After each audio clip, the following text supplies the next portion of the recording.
Welcome student, I am Mr. Abhijit Bambre, working as assistant professor at Gokhale Education Society's Arts, Commerce and Science College Jawhar. So student, in last video we discussed what is route of drug administration, dosage form, what is dose, advantage and disadvantage of an oral route, and advantage and disadvantage of an parenteral route. Today we are going to discuss what is parenteral route, and the parenteral route include various route of drug administration. Let's see. Parenteral route include intramuscular route, subcutaneous route, then intravenous route, intrathecal, intraarterial, intracardiac, intracutaneous, intradermal route, then intramedullary route, and intraperitoneal route of drug administration. Let's see one by one. What is intramuscular route? In intramuscular route, drug is injected into the skeletal muscle deeply. The effect is slower, but it promotes uniformity and it's predictable. Next, subcutaneous route. In subcutaneous route, drug is injected through the layer of the skin into areolar tissue below the skin. In this route, drug is deposited into the areolar connective tissue present just below the skin. As the rate of absorption is slow by this route, for example, insulin, which are given through subcutaneous route. Then intravenous route. In intravenous route, drug is injected directly into the vein. Intravenous route prefer during the emergencies.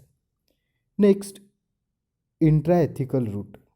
In intrathecal route, drugs are injected into the spinal fluid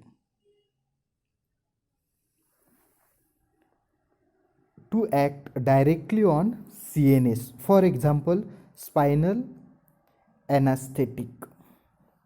Then intraarterial.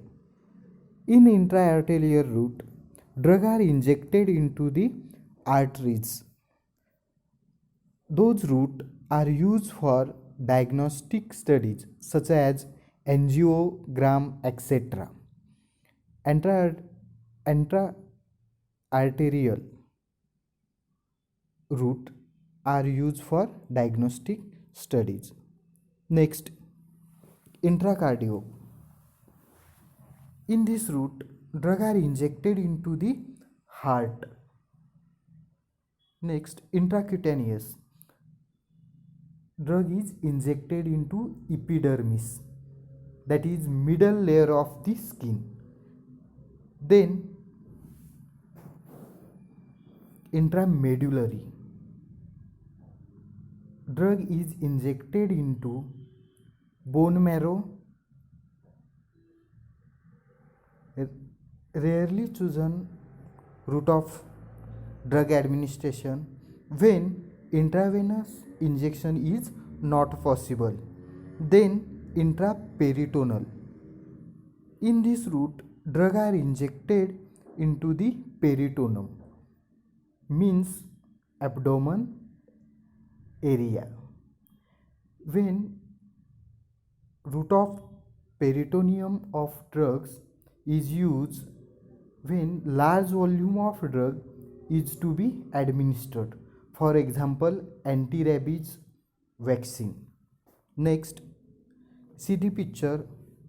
There is different route of parenteral route of drug administration, that is intramuscular route, subcutaneous route, intravenous route, intradermal, then layer of skin, dermis, epiderm, dermis, subcutaneous tissue and muscle, and different angle to which drug are injected into the body. Intramuscular 90 degrees, subcutaneous 45 degree, intravenous 25 degrees, intradermal 10 to 15 degrees. It's all about parenteral route. So student, today we have discussed what is parenteral route, and parenteral route include different route, that is intramuscular, subcutaneous, intravenous, intrathecal, then intraarterial, intracardiac, up to intraperitoneal route of drug administration. Thank you.